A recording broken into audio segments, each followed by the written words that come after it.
새누리당이 당명을 자유한국당으로 바꿨어요. 네. 네. 네티즌들은 자유당 아니냐, 이런 얘기도 하고 있고. 네. 당명 바꾼 거에 대해서 어떻게 보십니까? 글쎄요, 당명을 바꾼다고 해서 그 네. 본질이 바뀌는 건 아니지 않습니까? 네. 새누리당으로서는 어쩔 수 없는 선택이었다고는 하지만, 네. 저는 일단은, 이 박근혜 최순실 게이트의 어떤 그 상처가 너무나 깊기 때문에, 네. 이번 일은 당명을 바꾼다고 해서, 그것이 국민들로부터 잊혀질 것이다, 라고 생각하는 것은 네. 좀 너무 오산이 아닐까, 저는 그렇게 보고 있습니다. 알겠습니다. 탄핵 국면 얘기 안 할 수 없는데 벌써부터 이제 헌재 결정이 이제 3월로 2월은 이제 물 건너갖고 3월로 늦춰지면서 탄핵 기각설 얘기가 흘러나오고 있어요. 어떻게 좀 보고 계시는지 좀 궁금한데요, 의원님께서. 저는 물론 방심해서는 안 되겠지만은요. 네. 그런 이야기가 나오는 것은 대통령 변호인단의 꼼수 또는 일부 보수층의 바람이 맞물린 그 어떤 소문이지 않을까. 저는 그렇게 보고 있고요. 네. 이번 그 탄핵 심판에서 저희가 간과해서는 안 되는 가장 중요한 것은 네. 이 탄핵 심판은 그 개인 간의 소송이 아니고요. 그러니까 다시 말하면은 자연인 박근혜라는 사람의 권리 구제를 위한 소송이 아니고 네. 대통령이라는 공공기관과 소추인인 국회라는 공공기관이 벌이는 공적 소송이거든요. 네. 이게 사적 소송이 아니고요. 그렇죠. 그렇기 때문에 무엇이 공익을 위한 것이냐, 무엇이 대한민국을 위한 것이냐라는 관점을 절대로 간과해서는 안 된다라고 저는 생각하고 있습니다. 알겠습니다. 네. 특검의 대통령 대면 조사가 당초 오늘이었는데 이제 날짜가 유출되는 바람에 청와대 쪽에서 이제 거부했고요. 네. 대통령 대면 조사 제대로 되겠습니까? 어떻습니까?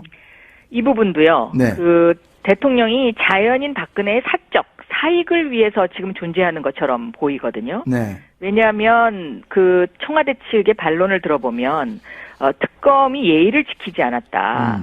그런데 그러면 대통령은 과연 국민에게 예의를 지켰습니까? 그리고 대통령이 스스로 자신의 입으로 검찰 수사에 성실히 임하겠다고 이야기를 하지 않았습니까? 그랬었죠. 그러니까 이런 대통령의 거짓말에 대해서 지금 국민들이 얼만큼 분노하고 있는지 이런 부분에 대한 청와대의 그 어떤 반성이라고 그럴까요? 그런 것을 전혀 느끼지 못한다는 점에서 참 안타깝습니다. 네. 네. 대통령은 사실 그런 측면이 지금 말씀하신 대로 그런 측면이 좀 있는데 법 위에 군림하고 있는 거죠 지금. 네. 그렇습니다. 삼성 이번 어떤 특검의 어떤 최대 수사 대상이기도 한데 이재용 삼성 부회장이 2조 원대 사재 출연을 검토하고 있다 이런 얘기가 나왔었고 삼성 측은 그런 사재 얘기는 그 사재 출연이기 때문에 잘 모르겠다 이런 입장인 것 같은데 이재용 부회장이 사재 출연에 대해서는 어떻게 보고 계십니까?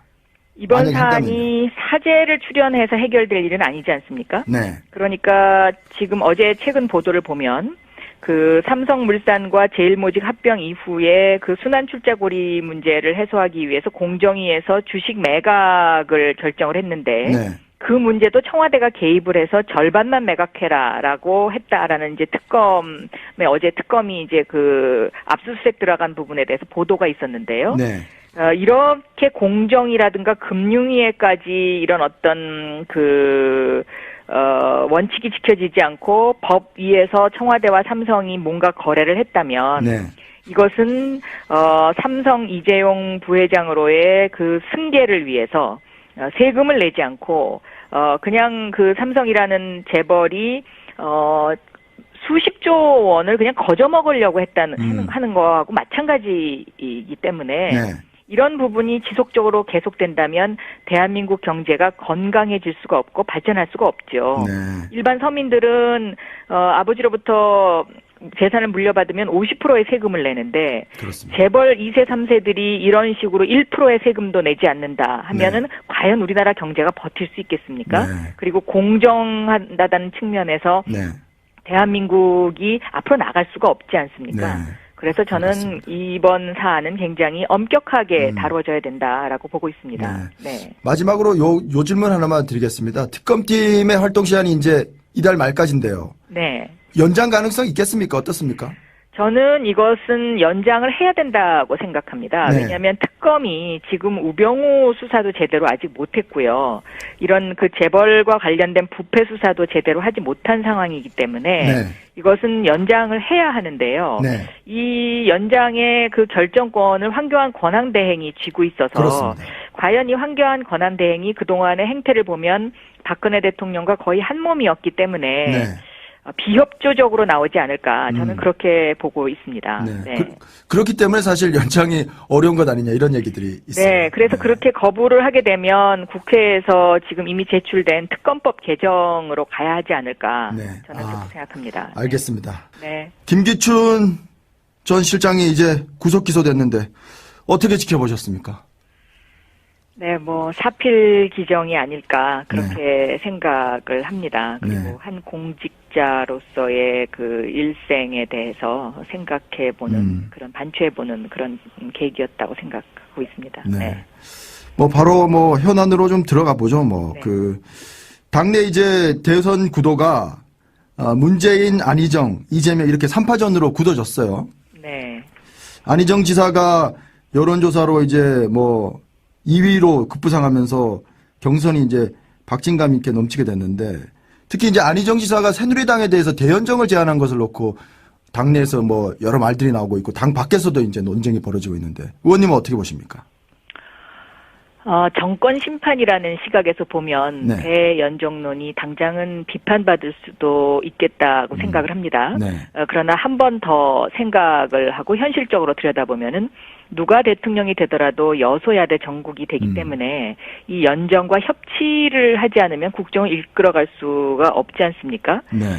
그래서 그 발언에 대해서 지금 뭐 이렇게 왈가왈부하는 것은 저는 시기적으로는 조금 적절치 않다고 봅니다. 네. 그러니까 과거의 독일의 경우를 보면은 1966년부터 69년까지 3년간 그 라인강의 기적 이후에 경제 위기가 몰려오니까 네. 그 나치의 부역 세력을 넘어서 대연정을 한 경우가 있었고 지금 메르켈 총리도 연정을 하고 있죠. 네.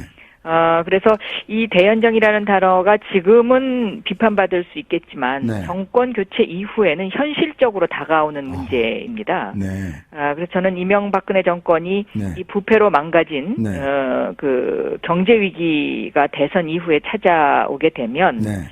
이 보수 진보의 이분법을 벗어나서 가장 그 우수한 사람을 적재적소에 쓰지 않으면 한국의 위기를 과연 극복할 수 있을까 하는 그런 생각을 하고 있습니다. 네. 대연정에 대해서는 뭐 여러 얘기가 있지만 이제 핵심적인 거는 새누리당과의 대연정은 박근혜와의 대연정이다. 박근혜 뭐 지금 대통령과 같이 하겠다는 거다. 이런 지적이 가장 뭐 핵심이에요. 반론은. 그렇죠. 그러니까 정권 심판을 해야 된다라는 그 국민적 감정이 있다는 것도 저도 인정은 합니다. 네. 네. 그럼에도 불구하고 이제 대연정은 정권이 어떻게든 이제 대선이 끝나고 난 뒤에 불가피하게 이루어질 것이다. 이렇게 보시는 거군요. 협치가 불가피하지 않나 싶습니다. 그런데 협치가요? 이제 그 당시 이제 그 이후에 뭐 그 이후 상황이라서 지금 뭐 구체적으로 말씀드리기는 조금 그렇습니다만은 네. 어쨌든 최고의 전문가를 찾아야 되지 않을까. 네. 왜냐하면 한국도 이제 경제 위기라는 그런데 직면하게 될 것으로 보입니다. 네. 이명박근혜 정권이 너무 부패했었기 때문에요. 네. 네. 뭐 어쨌든 그 의원님께서는 안희정 지사의 이런 대연정론 조금 긍정적으로 평가하시고 계시다 이렇게 봐도 되겠군요. 지금 지나치게 비판하는 것은 옳지 않다. 저는 그렇게 생각합니다. 네. 뭐 당내에서는 여러 이제 대선 토론 또는 뭐 대선 이슈 이런 것들 놓고 이제 조금씩 이제 불이 붙고 있는데 사법시험 부활을 놓고도 이제 주자들 간의 의견이 엇갈려요. 문재인 전 대표는 뭐 로스쿨이 이미 시행됐고 있기 때문에 사법시험 부활이 어렵다는 입장이고 이재명 성남시장은 계층 이동에 새로운 기회를 부여한다는 점에서 사법시험 존치해야 된다 이런 주장인데 이 부분에 대해서는 어떻게 생각하십니까? 저는 이 부분에 대해서는 제가 법사위 간사 법사위원장 시절에 이미 의견을 여러 차례 피력을 했었는데요. 네. 이 로스쿨 제도라는 것이 미국으로부터 도입한 것이지 않습니까? 네. 그런데 미국에도 베이비바라고 해서요. 이 변호사 예비시험 제도가 있습니다. 그러니까 네. 반드시 로스쿨을 나오지 않더라도 변호사가 될 수 있는 거죠. 네. 물론 낙타가 바늘구멍 들어가는 만큼 힘듭니다. 네. 왜냐하면 그 포션이 굉장히 작기 때문에요. 네. 그런데 우리나라도 어떠한 제도를 실행함에 있어서 이렇게 흑백 논리로 할 것이 아니라 네. 변호사 예비시험 제도를 둬서 로스쿨에 가지 않고도 변호사가 될 수 있는 그 구멍, 그 길은 열어놔야 된다고 저는 보고 있습니다. 네. 그래서 희망의 사다리를 만들어주는 것이 저는 그것이 맞지 않느냐 그렇게 생각합니다. 이제 구멍과 이제 길을 열어둬야 된다고 말씀하셨는데 그것이 이제 결국은 많은 고신앙인 또는 그것이 희망 고문이 되지 않겠느냐 이런 지적도 있을 수 있어요. 그러나 그런 어떤 그 젊은이들의 희망을 꺾는 것보다는요. 네.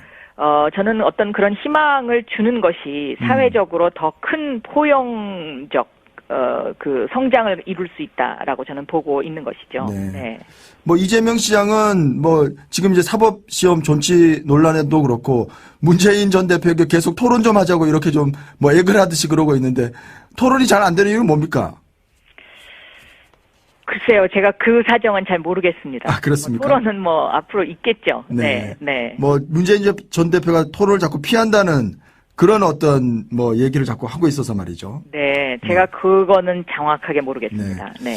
뭐 아까 안희정 지사 얘기가 나와서 요거 하나 좀 여쭤보고 싶은데 안희정 지사가 최근에 이제 김종인 의원이죠. 네. 김종인 의원에게 4차례 만나서 경제 정책에 어떤 정권을 드리겠다 이러면서 이제 뭐 러브콜 아닌 러브콜을 보냈는데 김종인 전 대표는 뭐 탈당 없다.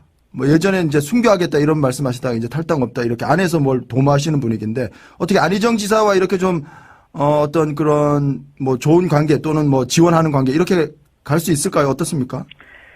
저는 이제 탄핵 이후의 전국의 이슈가 네. 경제로 옮아간다고 보고 있습니다. 네. 그런 면에서 지금 대한민국의 이런 어떤 경제 위기를 극복할 수 있는 사람이 과연 누구이냐의 관점에서 보면 네. 안희정 지사가 김종인 전 대표에게 그러한 그 의견을 피력한 것은 굉장히 잘한 일이다라고 저는 생각하고 네. 있습니다. 예. 김종인 전 대표가 어떻게 화답을 할까요? 그것은 뭐 독일 출장을 다녀온 이후에 본인께서 의견을 피력한다고 하셨으니까 네. 그때까지 한번 기다려 보시는 게 좋지 않을까 생각하는데요.